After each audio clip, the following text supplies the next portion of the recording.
मनुष्य आत्मज्ञान की इच्छा को प्राप्त करने के लिए जन्म जन्मांतर पर्यंत तपस्या करते हैं, अभ्यास करते हैं और नित्य अभ्यास के द्वारा ऐसा दृढ़ संकल्प को प्राप्त करते हैं जिस संकल्प में एकमात्र उसको अपनी स्वरूप स्थिति को प्राप्त करने की इच्छा होती है।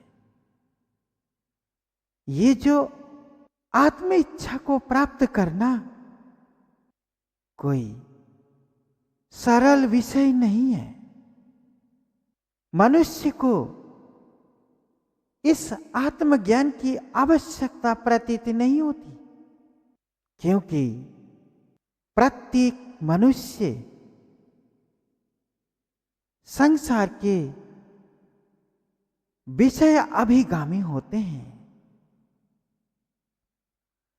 संसार के विषय ही उनको अच्छे लगते हैं। यह होते हुए भी कि उसको विषयों के उपभोग से नित्य निरंतर दुख की प्राप्ति होती है। ये केवल शरीर का दुख नहीं, ये केवल इंद्रियों का दुख नहीं है, ये तो अंतरात्मा का दुख है। सर्वप्रथम प्राणी मात्र को अंतरात्मा में दुख उत्पन्न होता है। उसके पश्चात यही दुख उभयगामी होते हैं। उभयगामी से तात्पर्य ऊपर की ओर जाना और नीचे की ओर जाना। अंतरात्मा में दुख की उत्पत्ति होती है और इस दुख की गति दोनों तरफ चली जाती है। एक बुद्धि की दिशा में और एक इंद्रियों की दिशा में। इंद्रियां अधस्थान पर हैं, अर्थात नीचे की ओर है, और बुद्धि ऊर्ध्वस्थानीय है, अर्थात ऊपर की ओर है। अंतःकरण में उत्पन्न हुआ दुख जब इंद्रियों को त्रस्त करता है, तब मनुष्य का जीवन अति दुर्भर प्रतीत होता है, अर्थात उसको इस जीवन का निर्वहन करना अतीव कठिन हो जाता है। और दुख का प्रभाव जब बुद्धि में और बुद्धि से संबंधित प्रत्येक पदार्थ में होता है, तब वह स्वयं अंधकारमय स्थिति को प्राप्त होता है। मनुष्य को बुद्धि की हानि का बोध नहीं है कि अंतःकरण में उत्पन्न हुआ दुख आपकी बुद्धि से संबंधित सभी तत्वों को तिरोहित करता है, अर्थात सभी तत्वों को निर्बल करके एक स्थान पर उपस्थित करा देता है।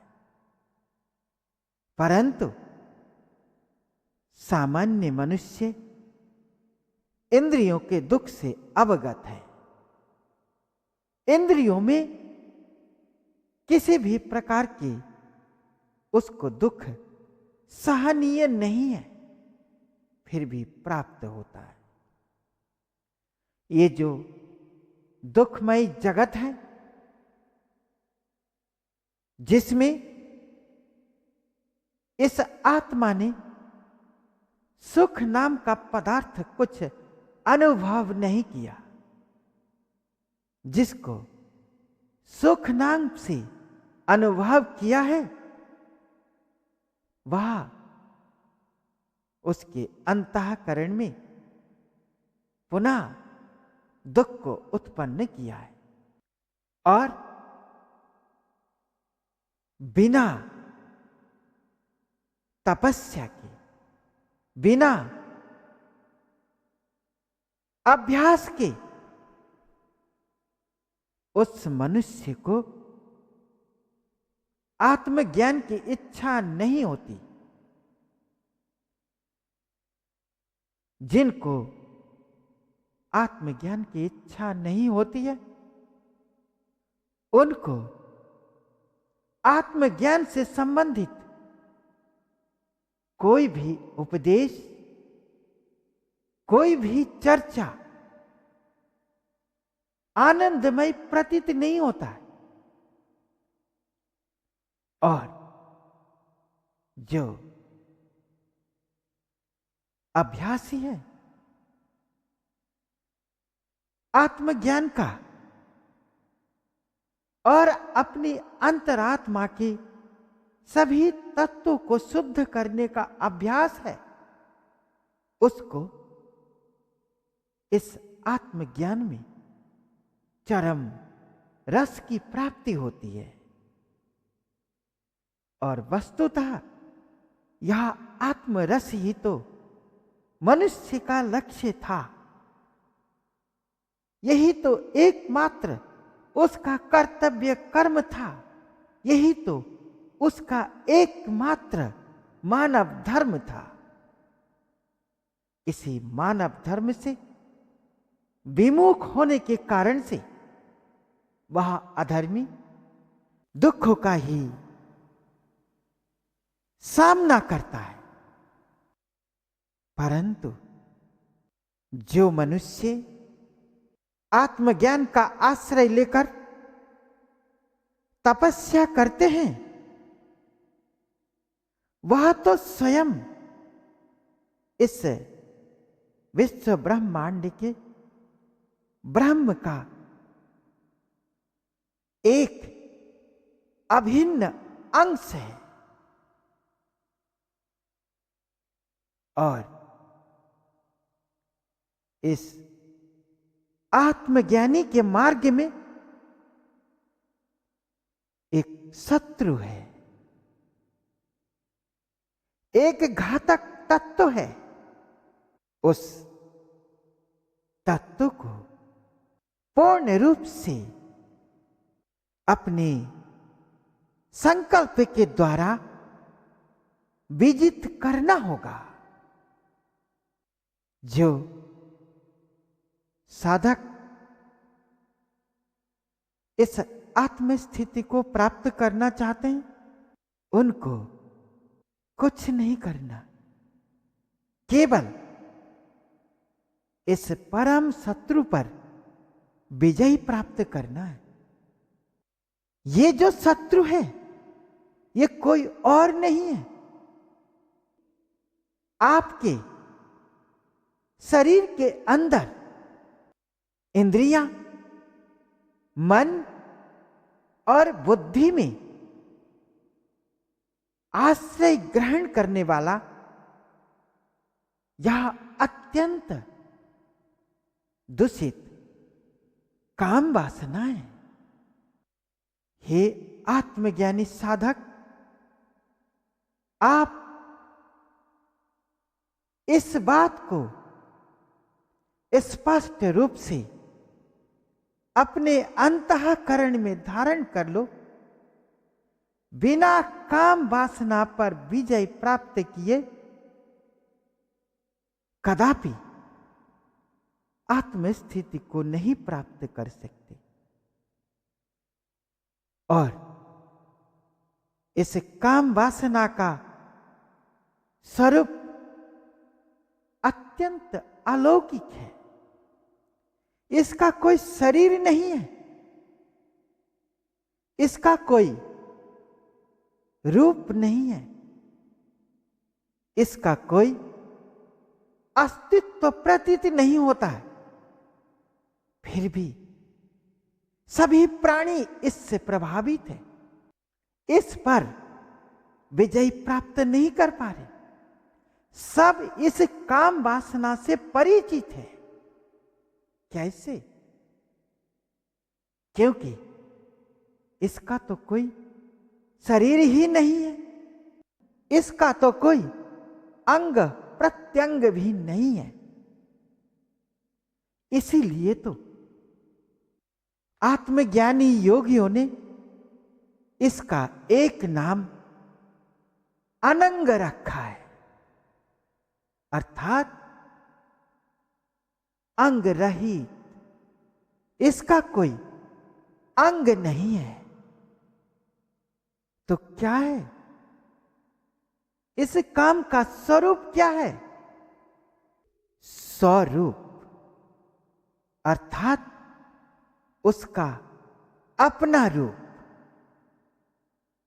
उसका अपना स्वरूप तो यही है कि सबको भ्रमित करके सबके अंतःकरण में निवास करता है। और कोई इसका स्वरूप नहीं है। ये तो एक तरंग है, ये तो एक प्राकृतिक ऊर्जा है, जिस ऊर्जा के माध्यम से संपूर्ण जगत की उत्पत्ति होती है, जिस ऊर्जा के माध्यम से चराचर जगत क्रियाशील होता है। और यह ऊर्जा विद्युत से भी अधिक है। यद्यपि विद्युत का शरीर होता है, विद्युत का रूप होता है, विद्युत की आकृति होती है, विद्युत का अपना प्रकट स्वरूप होता है, परंतु यह काम शरीर रहित होने के कारण से किसी की ग्रहण में नहीं आता है, सबको विचलित करता है, स्वयं विचलित नहीं होता है। सबको उत्पन्न करता है, पर वह स्वयं उत्पन्न नहीं होता है। सबको क्रियाशील करता है, परंतु वह स्वयं निष्क्रिय रहता है। उसमें स्वयं में कोई क्रिया नहीं है। आपको हम यह समझाने का प्रयास कर रहे हैं कि सभी प्राणियों के अंतःकरण में यह स्थित काम स्वरूपतः कुछ भी नहीं है, तथापि इसके प्रभाव से प्रभावित होकर अपने स्वरूप को विस्मृत हो जाते हैं। कैसे? किस प्रकार से? यद्यपि हे साधक, आप स्वयं आत्मा हैं, आप ही तो स्वयं शुद्ध हैं, आप ही तो स्वयं ब्रह्म मात्र का अंश हैं। फिर भी क्यों नहीं अपने आप को जानते? क्यों नहीं अपने सुख को प्राप्त कर पाते हैं? क्यों नहीं अपने आप में स्थिर हो पाते हैं? यदि इसके पीछे कोई कारण है तो वह काम है, केवल काम। और इस काम ने किसी भी प्राणी को अथवा किसी भी मनुष्य को अपने अधिकार में नहीं रखा है। मनुष्य अज्ञान का आश्रय लेकर के इस काम को स्वयं ही ग्रहण किया है और इसका प्रयोग संसार के विषय भोग में ही किया है और इस पर विजय प्राप्त करना उस प्रसंग को कहा जाता है जब आप इस परम ऊर्जा काम को संसार के विषय भोग में नहीं, आत्मज्ञान को प्राप्त करने के लिए ब्रह्म की परम भक्ति में समर्पित करते हैं। तभी यह काम आपके द्वारा विजित होता है, अर्थात तब आप काम वासना पर विजय प्राप्त किए हुए हैं, ऐसा कहा जाता है। इसलिए इस काम को विजय प्राप्त करके आप अंतरात्मा में अंतरात्मा की खोज कीजिए। यही तो काम वासना है जो कि आपके द्वारा संसार के विषयों को भोगने के लिए लगाया गया है और यह काम इतना दुर्दांत हो गया है कि आप स्वयं इसी के ही प्रभाव में, इसी के ही गुणों के अनुरूप, इसी के ही स्वभाव के अनुरूप बर्ताव करते हैं और उसी के कारण से आप आत्मा के विरोधी होकर अधर्म को प्राप्त करते हैं। यही तो आपको अधर्म में प्रवृत्त करता है और आप कितना भी प्रयास कीजिए, इस काम की शांति कदापि नहीं कर सकते। ये तो अग्नि के तुल्य है, अपितु अग्नि से भी अधिक प्रभावी है। जिस प्रकार से अग्नि के उपयुक्त पदार्थों के द्वारा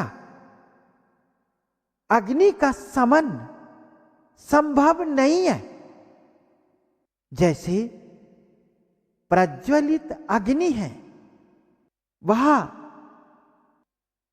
किसी भी प्रकार के ज्वलनशील पदार्थ के द्वारा शांत नहीं किया जा सकता है। ठीक इसी प्रकार से इस काम वासना की शांति, जिस प्रकार से अग्नि में अग्नि प्रज्वलित होने वाले पदार्थ के अनुपस्थिति में अग्नि शांत हो जाती है, ठीक इसी प्रकार से ये तो अपूरणीय है, इसकी पूर्ति नहीं होती, इसको पूरा नहीं किया जा सकता, क्योंकि इसका कोई अंत नहीं है। जिसका अंत ना हो वह कभी पूरा नहीं हो सकता। यह काम जिस प्रकार से आप स्वयं अंत रहित है, ठीक इसी प्रकार से यह आपके ही तुल्य अंत रहित है। जब इस काम वासना को आप स्वयं अपने स्वरूप में आधान करते हैं तो यह काम वासना स्वयं विलय को प्राप्त हो जाता है, आप में समा जाता है। जब यह काम वासना आप में समा जाए तब इसका कोई अपना स्वरूप स्थिति नहीं रहती, यह आपके स्वरूप में परिवर्तित हो जाते हैं। परंतु इस समय तो आप स्वयं ही इसके स्वरूप में परिवर्तित है। उल्टा कर लिया, आपने विपरीत किया है। जबकि इस काम को अपने स्वरूप में अवस्थित करना था, परंतु आपने तो स्वयं को ही इसके स्वरूप में समा दिया है।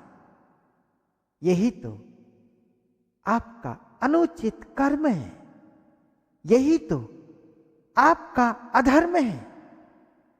इस अधर्म का कब विनाश होगा? आप कब करेंगे इस अधर्म का विनाश? जब तक आप इस अधर्म का विनाश नहीं करेंगे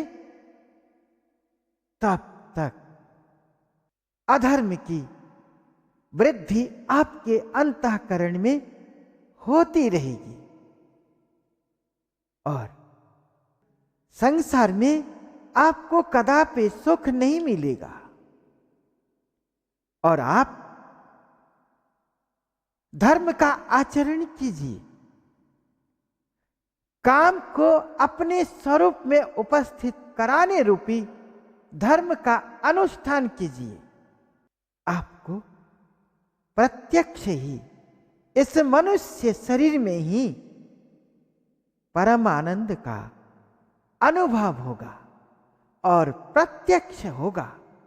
आप अपने आप को इस संसार से परे, इस शरीर से परे, इस संपूर्ण अज्ञान से परे स्थिर प्राप्त करेंगे। ऐसा नहीं है कि आप अपने स्वरूप को मृत्यु के पश्चात प्राप्त करेंगे। ये तो इसी शरीर का ही विषय है। इसी शरीर में ही आपको अपने स्वरूप को प्राप्त करना है। तो साधकों, आप लोगों को यह अवगत करा दिया गया है कि आपके आत्मज्ञान के मार्ग में एकमात्र बाधक यह काम है और कुछ नहीं। यही आपको आत्मा की ओर नहीं, केवल संसार के विषय के संसार में प्रत्यर्पित कर देते हैं। आप क्या करेंगे संसार के विषयों को प्राप्त करके? आपको तो पता है, आपको तो ज्ञात है कि ये संसार के कोई भी पदार्थ नित्य नहीं है, अनित्य है। और इन अनित्य पदार्थों में आप काम वासना का आश्रय लेकर के नित्यता को प्राप्त करने का प्रयास किया है। ये जो आपका अनुचित प्रयास है, यही अधर्म है। यही आप स्वयं अपने साथ अन्याय कर रहे हैं। न्याय नहीं है, केवल आप अपने साथ क्रूरता कर रहे हैं। छोड़ दीजिए ऐसी क्रूरता को जिससे केवल आप अपना विनाश कर रहे हैं। इस प्रकार की क्रूरता स्वयं के साथ, इसी क्रूरता को ब्रह्म के साथ क्रूरता कहा जाता है। जैसे जैसे आप अपनी स्थिति के साथ क्रूरता करते हैं, वैसे वैसे आप स्वयं अधर्म को प्राप्त होने के कारण से इस प्रकृति में पाप के आचरण करने वाले जघन्य प्राणी माने जाते हैं। इसलिए जो मनुष्य काम वासना का आश्रय लेकर अपनी अंतरात्मा के साथ द्वेष करता है, ऐसे मनुष्य कदापि इस ब्रह्म ज्ञान के योग्य अधिकारी नहीं होता है और उसके द्वारा इस मनुष्य शरीर का दुरुपयोग है। इसलिए साधक इस अधर्म रूपी अन्याय को, अधर्म रूपी अधर्म को, अधर्म रूपी आत्म क्रूरता को पूर्ण रूप से समाप्त करके ब्रह्म में समाहित होकर आत्मानंद का जीते जी अनुभव करो। यह प्रत्यक्ष सिद्ध है। इसी प्रत्यक्ष ज्ञान को जो साधक प्राप्त करने के लिए दिन रात जितेंद्रिय होकर तपस्या करते हैं, वही मनुष्य इस संसार में, अन्य संसार में, प्रत्येक अवस्था में धार्मिक है।